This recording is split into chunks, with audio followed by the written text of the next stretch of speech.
नमस्कार, मैं हूं अंजलि इस्टवाल। हमारे इस खास कार्यक्रम में आपका स्वागत है, जिसमें हम आपको बताते हैं कि कोरोना वायरस से जुड़ी कौन सी खबर सही है, कौन सी महज अफवाह है।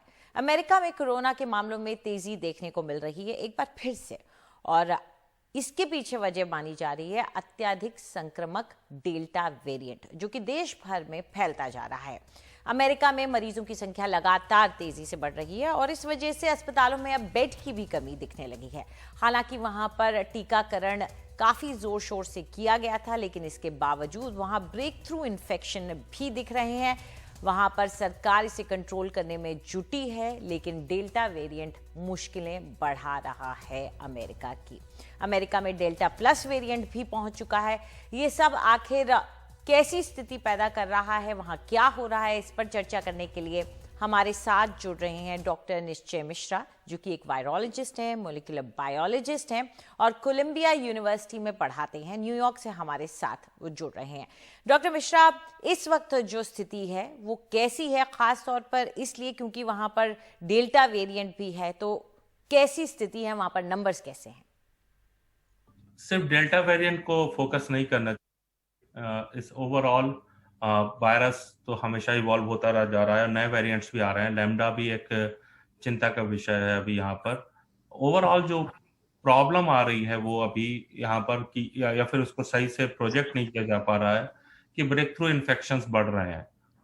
और उसके लिए सोचना, ब्रेक थ्रू इन्फेक्शन इसलिए बढ़ रहे हैं क्योंकि लोग जो अभी मोर वैक्सीनेटेड पीपल हमारे पास हैं, तो ऑफकोर्स ब्रेक थ्रू इन्फेक्शन का नंबर बढ़ेंगे।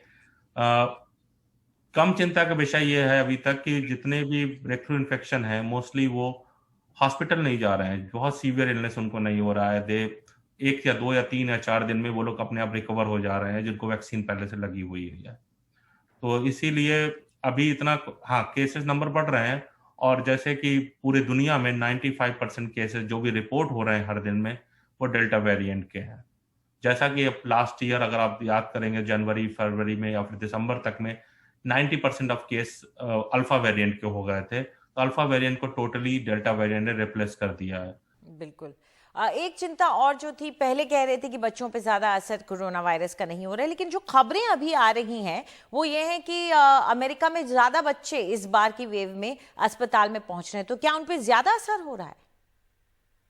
तो अभी मुझे लगता है कि सारे जो जैसे जैसे वायरस इवॉल्व हो रहा है, that they get, so mostly people are been vaccinated, virus will escape from those immunity, क्योंकि वो जो इम्यूनिटी है वो प्रेशर डालती है वायरस पे उसको इवॉल्व होने के लिए, नए म्यूटेशन बनाने के लिए। तो ये बहुत बड़ा चांस है कि ऐसा नया वायरस बने, जो थोड़े और नए वेरिएंट बने, जो जो यंगर पॉपुलेशन उनको इफेक्ट ज्यादा करें। और मोस्टली 12 साल से कम के बच्चे जो कि वैक्सीनेटेड नहीं है, उनको भी इफेक्ट कर सकता है। लेकिन अभी तक ऐसे ज्यादा नंबर केसेस देखे नहीं गए हैं अमेरिका में।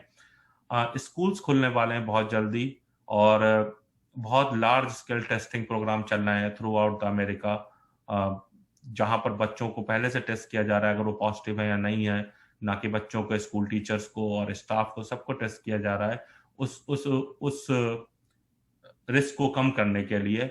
और होपफुली जल्दी ही वैक्सीन भी आ जाए बाहर कम एज के बच्चों के लिए, या फिर जो 5 साल के जिनको वैक्सीन दी जा सके, जो एक अलग तरह की इम्यूनिटी डेवलप करेगी।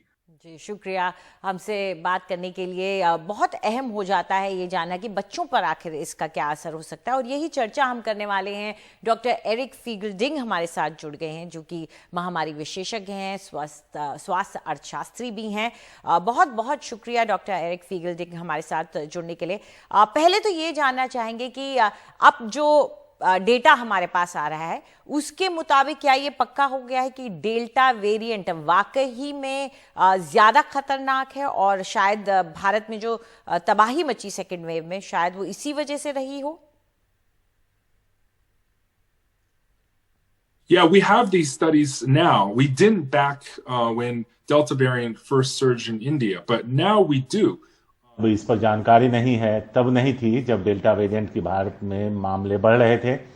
सिंगापुर में 4.9 गुना ज्यादा अस्पताल में भर्ती होने, आईसीयू पहुंचने और मौत का खतरा पाया गया है। इंग्लैंड में अस्पताल में भर्ती होने का खतरा अल्फा वेरिएंट के मुकाबले 2.5 गुना ज्यादा था, यानी ओरिजिनल वायरस से करीब 4.5 गुना ज्यादा। लेकिन इस सबसे ज्यादा जिसको लेकर सीडीसी है, तो आश्चर्य हुआ वो था कि इसमें ब्रेक थ्रू इन्फेक्शन ज्यादा होता है। ऐसे में ये वैक्सीन लगे हुए शख्स को बिना लक्षण के इन्फेक्शन पैदा करता है, जो काफी खतरनाक होता है, क्योंकि वो शख्स तो सुरक्षित है 90% अपनी वैक्सीन की वजह से, लेकिन वो बेफिक्र घूम रहा है और दूसरों में इन्फेक्शन फैला रहा है। ऐसे में वैक्सीनेटेड शख्स को जब इन्फेक्शन होता है तो वो पहले 6 दिन उसका वायरल लोड एक अनवैक्सीनेटेड शख्स के बराबर होता है। ऐसे में वो वायरस को फैलाता रहता है और उसकी कॉन्टैक्ट ट्रेसिंग भी नहीं होती और टेस्टिंग भी नहीं होती। एरिक, आपसे ये भी जानना चाहेंगे कि खबरें आई कि बच्चों में ज्यादा इस बार इन्फेक्शन पाया गया है, अस्पतालों में ज्यादा पहुंच रहे हैं, तो क्या पिछली लहर के मुकाबले इस बार ज्यादा असर हो रहा है बच्चों पर? Yeah, that's a good question because there's two ways you can have more sick children. One is that दो तरीके से ज्यादा बच्चे बीमार हो सकते हैं। पहला तो यह है कि बहुत ज्यादा लोग बीमार हो रहे हैं, तो ऐसे में बच्चों की तादाद भी उसके अंदर बढ़ रही है। लेकिन यह भी है कि डेल्टा वेरिएंट 1000 गुना ज्यादा वायरल लोड पैदा करता है। साथ ही एक्सपोजर के बाद पॉजिटिव टेस्ट कराने के दिन भी 6 से घटाकर 3.5 दिन हो गए हैं, यानी कि 3.5 दिन बाद 1000 गुना ज्यादा वायरल लोड होता है। इसलिए यह एक ज्यादा ताकतवर, ज्यादा संक्रामक और ज्यादा प्रसार होने वाला वायरस है। ऐसे में साफ है कि यह वायरस ज्यादा है, लेकिन ज्यादा लोगों को बीमार कर रहा है और ज्यादा गंभीर बीमारी भी पैदा कर रहा है। इसलिए इसकी चपेट में आने वाले बच्चे भी ज्यादा हैं। शुक्रिया डॉक्टर एरिक फीगल्डिंग, आप हमारे साथ जुड़े और हमें ये पूरी जानकारी दी। तो अमेरिका में स्थिति एक बार फिर से चिंताजनक बन गई है और उम्मीद करते हैं वहां पर जल्द काबू में आ जाएगा और वैक्सीनेशन भी बढ़ेगी। फिलहाल एक छोटा सा ब्रेक लेंगे और ब्रेक के उस पार देखिए एनडीटीवी और गूगल की खास मुहिम वैक्सीनेट इंडिया।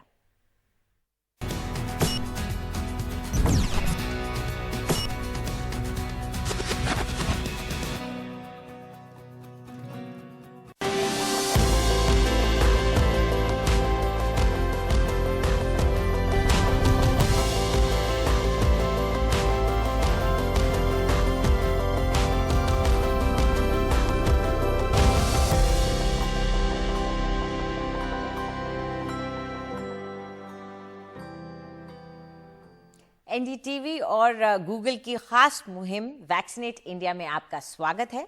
आज हम चर्चा करने जा रहे हैं कोविड टीके के असर पर और हमारे साथ जुड़ गए हैं डॉक्टर पीएस नारंग, जो कि बाल रोग विशेषज्ञ हैं मैक्स हेल्थ केयर में। शुक्रिया डॉक्टर नारंग हमारे साथ जुड़ने के लिए।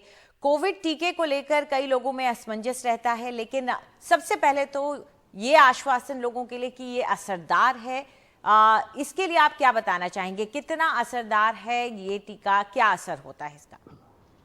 जैसा कि हमारी टोटल स्टडीज़ में देखा गया है कि कोविड का टीका स्पेशली डबल वैक्सीनेशन के बाद उसका असर सीरियस डिजीज़ और हॉस्पिटलाइजेशन पे बहुत अच्छा है, यानी कि कोविड होने के बावजूद भी पेशेंट सीरियस नहीं होगा। और दूसरा, अगर हम रेगुलरली कोविड सेफ्टी नॉर्म्स को फॉलो करते रहें तो ये बहुत इफ़ेक्टिव है। डेल्टा वेरिएंट और डेल्टा प्लस वेरिएंट, इसके अगेंस्ट भी कोविड वैक्सीनेशन की एफिकेसी है। न्यूट्रलाइजिंग एंटीबॉडीज़ अच्छे से बनती हैं। हाँ, आप ये कह सकते हो कि अल्फ़ा के मुकाबले कम बनती हैं, बट वो जो प्रोटेक्टिव एंटीबॉडीज़ हैं, वो प्रोटेक्टिव एंटीबॉडीज़ सीरियस डिजीज़ को रोकने में बहुत ज़रूरी है। तो जहाँ कोविड वायरस अपनी म्यूटेशंस कर सकता है और भी म्यूटेशंस कर सकता है, वहाँ ये बहुत ज़रूरी है कि हम कोविड वैक्सीनेशन को बहुत जल्द और उसकी स्पीड को बढ़ाएं, ताकि हम ज़्यादा से ज़्यादा लोगों को कोविड वैक्सीनेट कर सकें और कोविड सेफ्टी नॉर्म्स को फॉलो करके इसको ख़त्म करें। कोई भी म्यूटेशन तभी होगी जब वायरस किसी पेशेंट में एंटर करेगा। सो म्यूटेशन को रोकने का तरीका यही है कि कम से कम लोग अफेक्टेड हो। बिल्कुल। ये आपने बहुत अहम बात की कि अगर आप चाहते हैं कि नए वेरिएंट्स ना आए तो ज़रूरी है कि टीका लगाएं और मास्क पहने ताकि इसका प्रसार ना हो।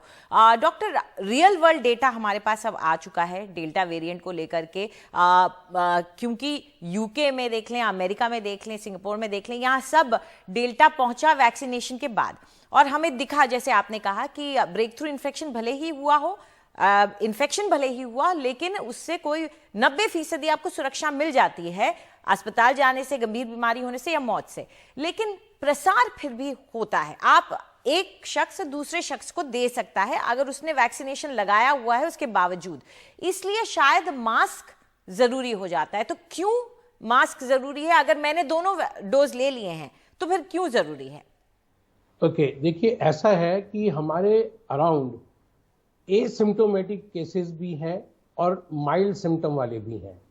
जो ये एसिम्टोमेटिक केसेस हैं, ये अगर इनको डिजीज हो भी जाती है तो इनको कोई सिम्टम नहीं होते, तो ये कहीं भी जाते हैं, ये नहीं कि वो फैलाना चाहते हैं, बट एक अननोइंगली फैल जाता है। दूसरा, डेल्टा प्लस में जो वायरस की रेप्लिकेशन है, वो वायरस की रेप्लिकेशन बहुत ज़्यादा है, मीनिंग बाय वायरल लोड काफ़ी हो जाएगा।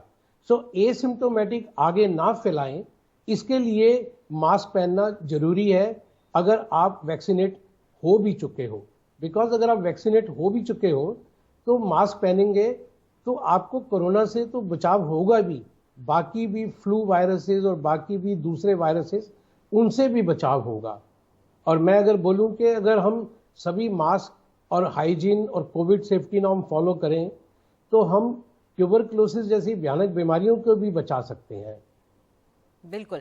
तो एक बात साफ है, मास्क, अगर आपको टीका लगा है या नहीं लगा है, मास्क के बगैर आप बाहर नहीं जा सकते हैं। बिल्कुल ठीक, क्योंकि एसिम्टोमेटिक का कोई पता नहीं लगता कि कब होंगे, और शायद वो ज्यादा बेफिक्र भी हो जाते हैं। अगर आप एसिम्टोमेटिक होते हैं तो आप शायद आपको पता भी नहीं होता, तो आप ज्यादा बेफिक्र घूमते हैं और ज्यादा रिस्क रहता है फैलाने का। हाँ बिल्कुल रहता है, आप बिल्कुल अंजलि आप ठीक कह रही हैं। और इसमें एक चीज बहुत जगह है, जैसे कि कुछ इम्पॉर्टेंट प्लेसेस हैं, जैसे कि स्कूल्स हैं, और बाहर स्कूलों में एक लैटरल टेस्टिंग करते हैं।